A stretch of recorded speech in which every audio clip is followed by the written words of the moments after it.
warahmatullahi wabarakatuh. Alhamdulillahirrabbilalamin. Mudah-mudahan kita pada pagi hari ini diberikan kesehatan. Bagaimana salam kita? Bagaimana keadaan Anda? Alhamdulillah, luar biasa, Allahu Akbar. Alhamdulillah, pada pagi hari ini kita bisa bertemu lagi dalam membahas kajian tentang pelajaran kita hari ini, yaitu tentang pernikahan atau dalam bahasa Arabnya munakahat. Yang ini, bab ini ada di kelas 12 SMA dan SMK. Mari kita lihat yang pertama, pengertian daripada pernikahan. Dalam surat yang ke-51 ayat 49 dikatakan, A'udzubillahi minasyaitonirrajim. Wa min kulli syai'in khalaqna zawjaini la'allakum tadhakkarun. Apa artinya? Dan segala sesuatu yang kami ciptakan itu berpasang-pasangan.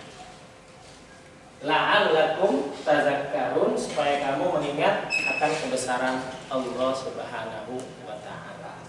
Itu pengertian ayat yang pertama. Adapun pengertian secara bahasa dan artinya, pernikahan sama dengan perkawinan.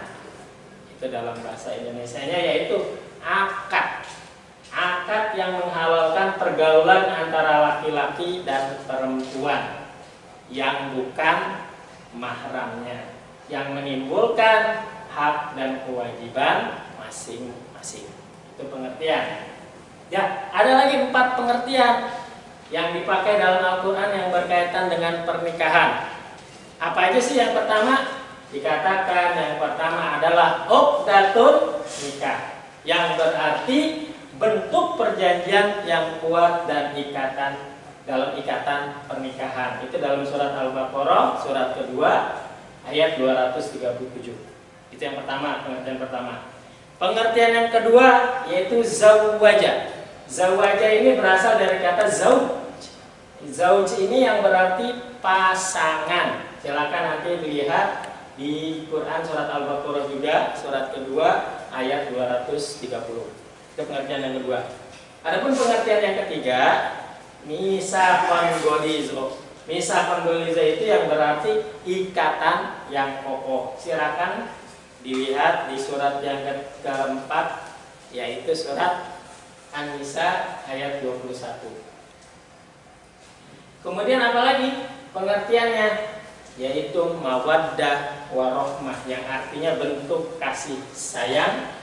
Yang ini terdapat dalam surat Ar-Rum ayat 21. Ya. Baik, kita lanjutkan. Kenapa Islam mensyariatkan pernikahan? Katanya, ya.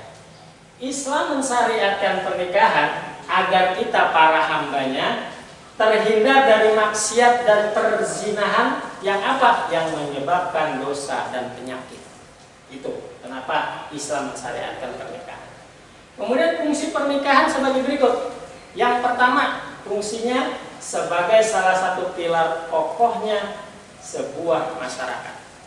Yang kedua, sebagai penangkal, ya, sebagai penangkal untuk kelangsungan hidup manusia. Kemudian apalagi? Yang ketiga, merupakan perlindungan bagi terjaganya akhlak dan tata susila. Kemudian apalagi yang keempat? Merupakan jalan bagi berlangsungnya proses pembentukan dan penanaman nilai. Kemudian yang kelima, kata sakinah, mawaddah, warohmah adalah seuntai kata yang didamba setiap pasangan. Baik, kita lihat.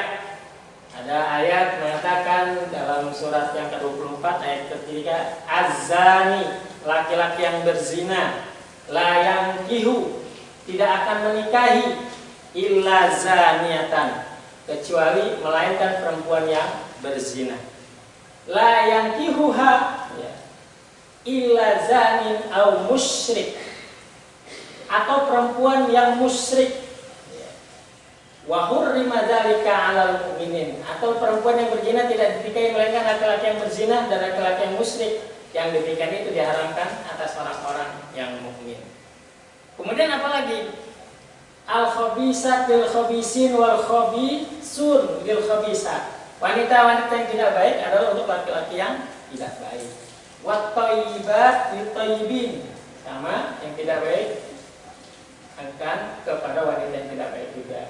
Yang baik akan kepada yang baik juga. Lit thayyibat ulaika mubarrauna mimma yaquluna lahum maghfiratun wa rizqun karim.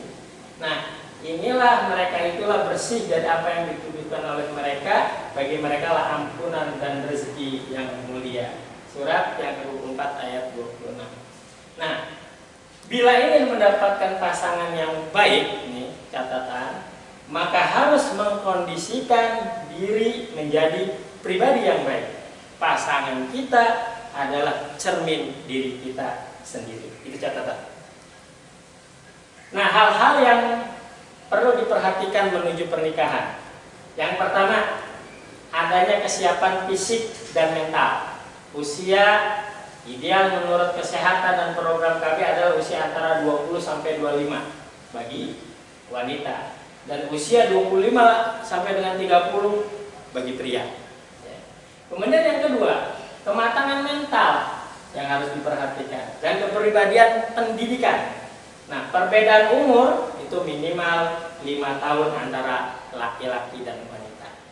Sabda Rasulullah SAW yang artinya, ya, hadis riwayat Jamaah dikatakan, hai para pemuda, barang siapa yang sudah mampu nikah, hendaklah ia nikah. Karena kenapa? Sesungguhnya pernikahan itu akan mampu mengendalikan mata dan menjaga kemaluan syahwat. Namun bila ada yang belum mampu menikah, maka berpuasalah. Karena kenapa? Karena puasa dapat dijadikan benteng terhadap godaan nafsu. Hadis riwayat Jamaah. Baik. Kemudian faktor-faktor penting dalam memilih pasangan. Yang pertama, satu agama. Ya, dalam surat Al-Baqarah surat kedua ayat 221. Kemudian juga sabda Rasulullah SAW yang artinya wanita itu dimiliki karena 4 hal. Yang pertama, kecantikannya. Yang kedua, hartanya. Yang ketiga, keturunannya. Yang keempat, agamanya. Sebaik-baik pilihan ialah agamanya. Ini hadis riwayat Daruqutni. Kemudian yang kedua, faktor-faktor yang memilih pasangan, hindari pasangan yang buruk kepribadiannya. Ya. Ini dalam surat An-Nur surat 24 ayat 26 dan ayat 3. Kemudian yang ketiga, ya, yang penting dalam memilih pasangan, tetap memelihara kesucian diri dalam pergaulan. Karena kenapa? Karena pernikahan adalah ikatan suci, maka dalam proses memilih pasangan kita pun tetap menempuh jalan kesucian. Bagaimana sabda Rasulullah SAW yang artinya, barang siapa yang mengaku beriman kepada Allah dan hari akhir, maka jangan sekali-kali berhalwat, ya, antara laki-laki dan perempuan tanpa disertai mahramnya, karena yang ketiga di waktu itu adalah setan. Ya. Hukum pernikahan yang pertama ada yang mengatakan jais, ini awal, ya, mubah. Hukum ini adalah hukum asli pernikahan. Mubah, jais artinya bagi yang sudah memenuhi syarat, ya berhak menikah. Kemudian yang kedua, sunnah. Kenapa disebut sunnah? Hukum ini berdasarkan pemahaman bahwa siapa saja yang mampu memenuhi syarat nikah namun tidak khawatir berbuat zina, maka ia disunahkan melakukan pernikahan. Kemudian yang ketiga, dikatakan hukum nikah wajib. Kenapa disebut wajib? Hukum ini dikenakan bagi yang sudah memenuhi syarat, sehingga apa? Dikhawatirkan terjadinya pernikahan, maka ia wajib melakukan, terjadinya perzinahan, maka ia wajib melakukan pernikahan. Ini karena wajib, takut terjadi perzinahan, maka disuruh wajib melakukan pernikahan. Kemudian yang keempat, makruh. Kenapa disebut makruh? Hukumnya, dia mempunyai keinginan untuk menikah, tapi belum mampu memberikan nafkah, sandang, pangan, dan papan. Itu makruh. Dan dikatakan hukum nikah haram. Hukum ini dikenakan barang siapa saja yang menikah namun mempunyai maksud apa? Maksud atau tujuan yang buruk, yang jahat, baik untuk pasangannya maupun untuk dirinya sendiri, itu haram hukumnya. Jadi jais, sunnah, wajib, makruh, dan haram. Ya, baik. Kemudian tujuan nikah apa saja?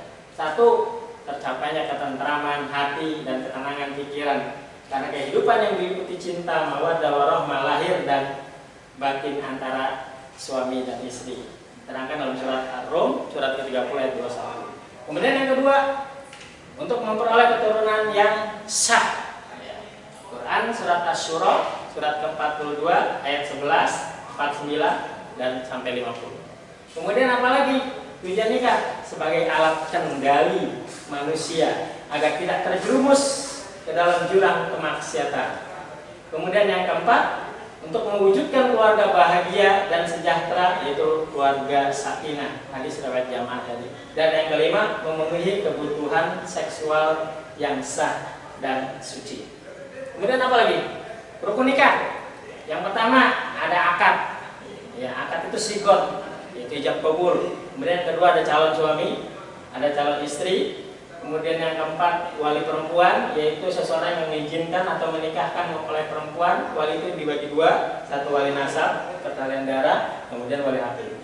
Kemudian yang terakhir 2 orang saksi. Syaratnya apa? Saksi atau wali ini beragama Islam sesuai surat Al-Maidah surat ke-5 ayat 51, balik, berakal, merdeka, laki-laki, adil dan tidak fasik. Ya. Kemudian orang yang tidak boleh dinikahi siapa aja? Satu, mahram karena keturunan, ibu dan seterusnya ke atas, anak perempuan dan seterusnya ke bawah, bibi baik dari bapak atau ibu, kemudian anak perempuan dari saudara perempuan atau saudara laki-laki. Yang kemudian yang kedua, mahram karena hubungan pernikahan, ibu dan istri yaitu mertua, kemudian anak tiri, bila ibunya sudah dicampuri, istri bapak, ibu tiri, kemudian istri anak menantu. Kemudian yang ketiga, mahram karena susuan, ibu yang menyusui, kemudian saudara perempuan sesusuan. Kemudian yang keempat, mahram karena dengan maksud dikumpul atau dimadu, saudara perempuan dari istri, bibi perempuan dari istri, ponak perempuan dari istri. Ya. Kemudian kewajiban-kewajiban, yang pertama kewajiban suami menjadi pemimpin, memberi nafkah, menggauli istri secara ma'ruf. Kemudian masing-masing anggota terutama suami istri bertanggung jawab sesuai dengan fungsinya. Kemudian memberikan kebebasan berpikir, bertindak kepada istri sepanjang sesuai norma Islam. Kemudian kewajiban istri apa? Satu, taat, patuh kepada perintah suami. Kemudian dalam menjaga kehormatan, bersyukur atas nafkah yang diterima, membantu suami mengatur rumah tangga dengan baik. Nah, kewajiban suami dan istri apa? Memelihara dan mendidik anak, berbuat baik terhadap mertua kita, ya, atau yang baik dari istri maupun yang dari suami atau dari istri. Kemudian setia dalam hubungan rumah tangga, memelihara keutuhan dengan saling membantu antara keduanya. Kiat praktis menjadi idaman suami, istri yang menjadi idaman suami. Satu, terima dengan ikhlas panggilan suami. Kemudian apalagi? Perhatikan ke arah mana mata terjun hidungnya ketika menghirup. Kemudian beri pelayanan prima pada suami. Jaga betul harta bendanya. Kemudian jauhi membangkang perintahnya. Ya. Kemudian setelah nikah ada talak. Talak ini adalah memutuskan tali ikatan pernikahan. Nah, hukumnya asal talak ini makruh. Sabda Nabi, sesuatu yang halal yang amat dibenci oleh Allah adalah bercerai. Hukum talak ada 4, wajib, sunnah, haram, dan makruh. Ya. Bentuk talak, ya. Talak adalah perceraian yang dijatuhkan suami atas kehendaknya sendiri. Kemudian talak hulu atau talak tebus, yaitu talak ini adalah talak yang dijatuhkan suami karena kenapa? Menyetujui, memenuhi permintaan cerai istrinya dengan membayar tebusan dari pihak istri atau pengembalian mahar. Kemudian talak pasah adalah talak yang dijatuhkan oleh hakim atas apa? Pengaduan istri. Nah, karena apa? Ada aib, suami tidak mampu memberikan nafkah, adanya penipuan dari pihak suami, atau diketahui adanya hubungan mahram antara suami atau istri. Ya. Cara menjatuhkan talak dengan kata-kata jelas, syarat, dengan kinayah. Ya. Misalnya ada lagi yang peraturan-peraturan yang khusus li'an. Ini suami dan istri yang saling melaknat. Zihar, mengharamkan istri dengan menyamakan seperti ibunya sendiri. Ilah, yaitu mengharamkan bergaul dengan atas sumpah hendak menjauhi dirinya dan istrinya untuk dapat menggauli istrinya kembali dengan membayar kifarat. Kemudian ihdad, berkabungnya istri karena suaminya wafat. Kemudian tahlik, yaitu suami yang melanggar janjinya ketika diucapkan saat akdun nikah. Ya. Iddah, masa menunggu perempuan tinggal mati suaminya atau dicerai suaminya atau ketika tidak haid. Iddahnya 3 bulan. Kewajiban suami pada masa iddah memberikan nafkah, tempat tinggal bagi istri yang ditalak raj'i, kemudian memberi tempat kediaman bagi istri talak 3 dan talak tebus apabila tidak mengandung. Kemudian memberi nafkah, pakaian dan tempat tinggal bagi istri yang talak 3 dan talak tebus apabila mengandung. Rujuk itu kembali. Kembalinya suami istri telah ditalak, yaitu talak 1 dan talak 2. Ya, rujuk syaratnya boleh mubah hukum asalnya. Istri disyaratkan sudah pernah bercampur dengan suami istri dalam talak raj'i masih dalam iddah. Suami disyaratkan balik berakal dengan kemauan sendiri tanpa fakta dan adanya sigot sore terang-terangan ataupun dengan kinayah sindiran. Kemudian setelah itu ada hadonah. Hadonah ini adalah mengasuh memelihara anak yang kecil yang belum dapat mengatur atau menjaga dirinya sendiri. Syarat-syarat yang menjadi hadonah: sehat, berakal sehat, merdeka, melaksanakan ajaran agama, dapat menjaga kehormatan dirinya, dapat dipercaya dan menetap bersama anak yang dididiknya. Ya, hikmah pernikahan yaitu menenangkan hati pikiran, menjaga melegakan perasaan, menyalurkan hajat fitrah biologis yang sah yang mendapatkan keturunan guna melanjutkan hidup yang berkualitas, kemudian membina silaturahim kedua keluarga yang sejahtera, bertanggung jawab sesuai dengan fungsi ibu dan bapak dalam rumah tangga yang sakinah. Kemudian yang keempat, menjaga diri dari penyakit-penyakit kelamin yang merusak fisik, mental, serta terhindar dari krisis moral dan masyarakat.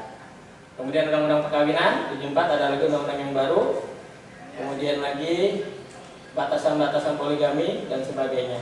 Baik, untuk kesempatan ini, pertemuan kali ini, Bapak akan bagi beberapa kelompok. Silakan nanti ada yang membahas pengertian kelompok pertama, pengertian pernikahan. Kemudian tujuan pernikahan, kemudian rukunnya, rukun pernikahan, kemudian lagi apalagi hikmahnya, ya, cara-cara memilihnya. Ada 5 kelompok. Nanti kita akan bertemu kembali di Zoom meeting selanjutnya. Ya, silakan dikaji kembali, silakan berdiskusi di kelompok masing-masing, silakan menggunakan WA-nya atau Instagram-nya dan sebagainya.